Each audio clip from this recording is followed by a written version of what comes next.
நபிகள் நாயகம் ஸல்லல்லாஹு அலைஹி வஸல்லம் அவர்கள் சஹாபாக்களுக்கு சொன்ன ஒரு வரலாற்று சம்பவத்தை உங்கள் முன்னால் கூறி அதிலிருந்து நாம் பெற வேண்டிய படிப்பினைகள் என்ன என்பதை தெளிவுபடுத்தலாம் நினைக்கின்றேன்.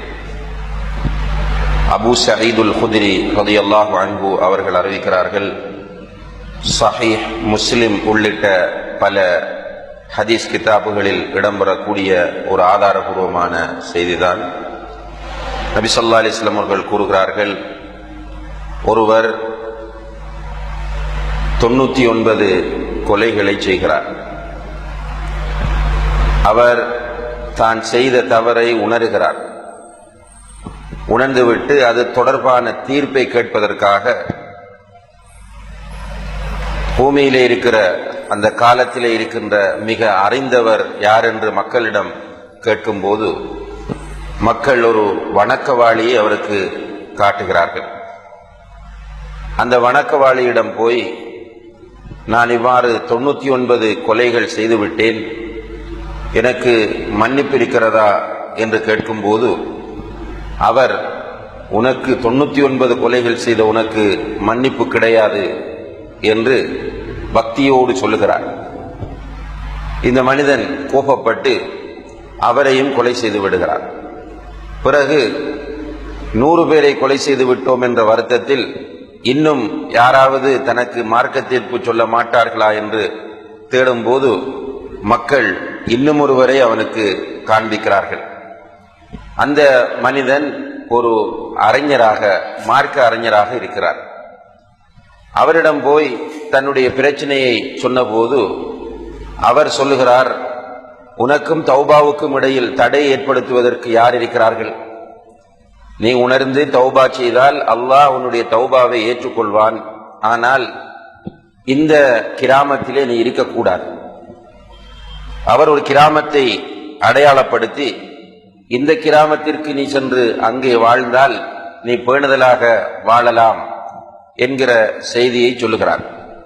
இந்த மனிதரும் அந்த அறிஞர் சொன்னதை கேட்டு அந்த கிராமத்தை நோக்கி போகிறார். போகிற வழியில் இவருக்கு மௌத் வருகிறது.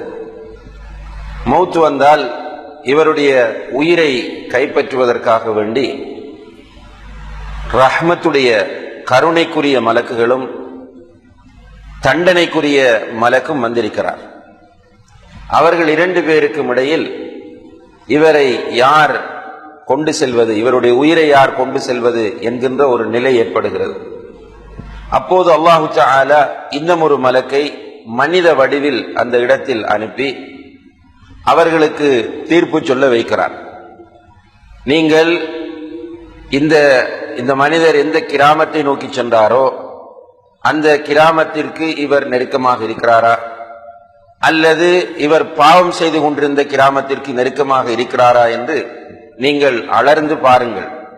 அப்படி அளந்து பார்க்கும்போது அவர் அந்த நல்லவர்கள் இருக்கிற கிராமத்திற்கு நெருக்கமாகவே மரணித்திருக்கிறார். எனவே ரஹ்மத்துடைய மலக்கு அவருடைய உயிரை எடுத்துக்கொண்டு சென்றதாக நபிகள் நாயகம் ஸல்லல்லாஹு அலைஹி வஸல்லம் அவர்கள் சொல்கிறார்கள். நம்ம முதல் வகுப்பிலே, முதல் நிகழ்ச்சியிலே குறிப்பிட்டது போன்று இதுவெல்லாம் நபி ஸல்லல்லாஹு அலைஹி வஸல்லம் அவர்கள் சொல்லும் போது நாம் ஏற்றுக்கொள்ள வேண்டிய விஷயங்கள். அறிவை பயன்படுத்தி இங்கே நாம் குழம்பிக் கொள்ள வேண்டிய எந்த அவசியமும் கிடையாது. அறிவை பயன்படுத்துகிற சிலர் இந்த ஹதீஸையும் மறக்கக்கூடியவர்களாக இருந்து கொண்டிருக்கிறார்கள். முஸ்லிமிலே இடம்பெறுகிறது, இன்னும் பல ஹதீஸ் கிதாபுகளிலே இடம்பெறுகிறது. இமாம் புகாரி, முஸ்லிம் 2 பேருடைய நிபந்தனைகளுக்கு உட்பட்டதாக இந்த ஹதீஸ் இடம்பெற்றிருக்கிறது.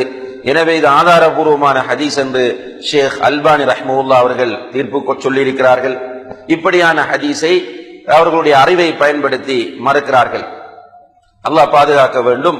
நம்முடைய அறிவு குறையுள்ளது என்பதை நாம் புரிந்து கொள்கிற வரைக்கும் இந்த பிரச்சனை வந்து கொண்டுதான் இருக்கும். வஹியோடு மோதக்கூடிய அளவுக்கு மிகப்பெரிய அறிவை நாம் கொடுக்கப்பட்டுள்ளோம் என்று ஒரு மனிதனுக்கு மமதை வந்துவிட்டால் அந்த மனிதன் அவனை புரிந்து கொள்வது என்பது கஷ்டமாகும். எப்போது அந்த மனிதன் தன்னை புரிந்து கொள்ள ஆரம்பிக்கிறானோ அப்போது அந்த மனிதன் நிச்சயமாக திருந்துவதற்கும் தௌபா செய்வதற்கும் வாய்ப்பு இருக்கிறது.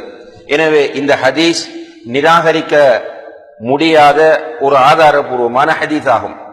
அன்புள்ள சகோதர சகோதரிகளே, இந்த ஹதீஸிலே நபிகள் நாயகம் ஸல்லல்லாஹு அலைஹி வஸல்லம் அவர்கள் பல செய்திகளை நமக்கு உணர்த்துகிறார்கள். அதிலே மிக முக்கியமான ஒரு செய்தி என்னவென்று கேட்டால், இந்த மனிதன் தவறு செய்கிறார். தவறு செய்த மனிதன் திருந்த வேண்டும் என்று விரும்பி மக்களிடத்தில் கேட்கும் போது மக்கள் அவனுக்கு யாரை காட்டுகிறார்கள் என்று கேட்டால் வணக்கவாளியை காட்டுகிறார்கள். ஆனால் அந்த வணக்கவாளியிடத்திலே இல்ம் இல்லை. இல்ம் இல்லாத வணக்கவாளிகள் உணர்ச்சி பூர்வமாகத்தான் எப்போதும் நடந்து கொள்வார்கள். எதை எடுத்தாலும் அவர்கள் ஒரு பயங்கரமான பார்வையில் தான் அதை பார்ப்பார்கள். இல்ம் இருந்தால் அந்த குழப்பம் நிச்சயமாக இருக்க மாட்டாது. அந்த அடிப்படையிலே இல்ம் இல்லாத இந்த வணக்கவாளி அவருக்கு கொடுத்த தீர்ப்பை வைத்து அவரும் கொலை செய்யப்படக்கூடிய ஒரு நிலைக்கு வந்து விடுகிறார். இங்கே நபிகள் நாயகம் ஸல்லல்லாஹு அலைஹி வஸல்லம் அவர்கள் நமக்கு எதை உணர்த்துகிறார்கள் என்றால், நாம் மார்க்க தீர்ப்பு வழங்குவதற்கு நிச்சயமாக நமக்கு இல்ம் தேவை என்பதை நபி ஸல்லல்லாஹு அலைஹி வஸல்லம் அவர்கள் வலியுறுத்துகிறார்கள். இல்மினுடைய மார்க்க கல்வியினுடைய முக்கியத்துவம் இங்கே நமக்கு உணர்த்தப்படுவதை பார்க்கிறோம். அன்புள்ள சகோதர சகோதரிகளே, இதே போன்ற ஒரு நிலை இன்னும் ஒரு சம்பவத்தின் மூலமும் நமக்கு நபி ஸல்லல்லாஹு அலைஹி வஸல்லம் அவர்களால் உணர்த்தப்படுகிறது. அந்த சம்பவம் எதுவென்றால், ஆரம்ப காலத்தில் நபிகள் நாயகம் ஸல்லல்லாஹு அலைஹி வஸல்லம் அவர்களுடைய காலத்திற்கு முன்னர் ஜுரைஜ் என்று சொல்லக்கூடிய ஒரு வணக்கவாளி இருந்திருக்கிறார். அந்த ஜுரைஜ் என்ற வணக்கவாளி அதிகமாக தனிய செப்பரேட்டாக அவருக்கென்று வணங்குவதற்கென்று ஒரு இடத்தை உருவாக்கி அந்த இடத்தில் இருந்து கொண்டு அல்லாஹ்வை அதிகமாக அவர் வணங்கிக் கொண்டிருந்தார். இப்படி வணங்கிக் கொண்டிருக்கும் போது ஒரு நாள் அவருடைய தாய் அவரை அழைக்கிறார். ஏதோ ஒரு தேவைக்காக வேண்டி மகனே ஜுரைஜே என்று அழைக்கிறார். இந்த மனிதர் வணக்கத்தில் ஈடுபட்டுக் கொண்டிருக்கிறார். இவருக்கு இப்போது குழப்பமான நிலை. என்ன குழப்பமான நிலை? வணக்கத்தை தொடர்வதா, தாயின் அழைப்புக்கு பதில் சொல்வதா என்கிற குழப்பமான நிலை. தெளிவு கிடையாது. இவர் முடிவெடுக்கிறார், இதிலே முக்கியமானது எது? நான் அல்லாஹ்வை வணங்கிக் கொண்டிருக்கிறேன், தாய் அழைக்கிறார். அப்ப அவர் வைத்து நிறுத்து பார்க்கிறார். அவருடைய பார்வையில் வெயிட் அதிகமாக எதுக்கு வருகிறது என்றால் அல்லாஹ்வை வணங்குவதற்கு தான் வெயிட் ஜாஸ்தியாக வருகிறது. எனவே அவர் தாயினுடைய அழைப்புக்கு பதில் சொல்லாமல் தொடர்ச்சியாக வணங்கிக் கொண்டிருக்கிறார். தாய் அழைத்து பார்த்து பார்த்து கோபம் மேலிட்டு அவரை சபித்து விடுகிறார். எப்படி சபிக்கிறார் என்றால், நான் இவ்வளவு நேரமும் உன்னை அழைக்கிறேன், நீ பதில் தரவில்லை, நீ ஒரு விபச்சாரியை சந்திக்காமல் மூத்தாக மாட்டாய் என்று சாபமிட்டு விடுகிறார். பிறகு அந்த பிரதேசத்திலே ஆடு மேய்த்துக் கொண்டிருந்த ஒரு பெண்மணி கற்பமாகி விடுகிறார்.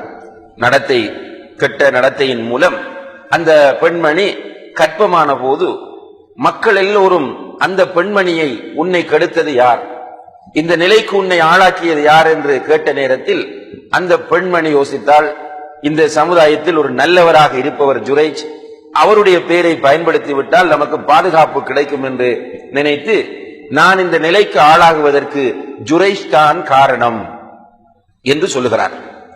சொன்னால் அந்த மக்கள் எல்லோரும் ஆவேசப்படுகிறார்கள். அன்புள்ள சகோதர சகோதரிகளே, பொதுவாக ஒரு கெட்டவன் அயோக்கியன் எதை செய்தாலும் சமுதாயம் கண்டுகொள்ள மாட்டார். அவன் எவ்வளவு மோசமான செயலை செய்தாலும் சமுதாயம் அதை பற்றி அலட்டிக் கொள்வதே கிடையாது. ஒரு நல்லவனாக இருப்பவன் ஏதாவது ஒரு சின்ன தப்பை செய்தால் கூட மிக பெரிதாக அதை தூக்குகிற நிலை உலகத்தில் உள்ள ஒரு நியதி என்பதை இங்கே நாம் பார்க்கிறோம். அதாவது எல்லோரும் ஆத்திரப்பட்டு ஜுரைஜ் இப்படி பண்ணிவிட்டானா என்று ஜுரைஜை வந்து தீர விசாரிக்காமல் வந்த வேகத்தில் ஜுரைஜை அடிக்கிறார்கள். ஜுரைஜுடைய அந்த வணங்குகிற இடத்தை உடைத்து தள்ளுகிறார்கள். ஜுரைஜ் வேதனையோடு இருக்கிறார். ஜுரைஜ் மனவேதனையோடு இருக்கிறார். தன்னை அடித்து விட்டார்கள், தான் வணங்குகிற வீட்டை உடைத்து விட்டார்கள் என்கிற வேதனையோடு காலம் கடந்து கொண்டிருக்கும் போது அந்த பெண்மணி குழந்தையை பிரசவித்து விடுகிறார். இப்போது ஒரு நிகழ்வு நடக்கிறது.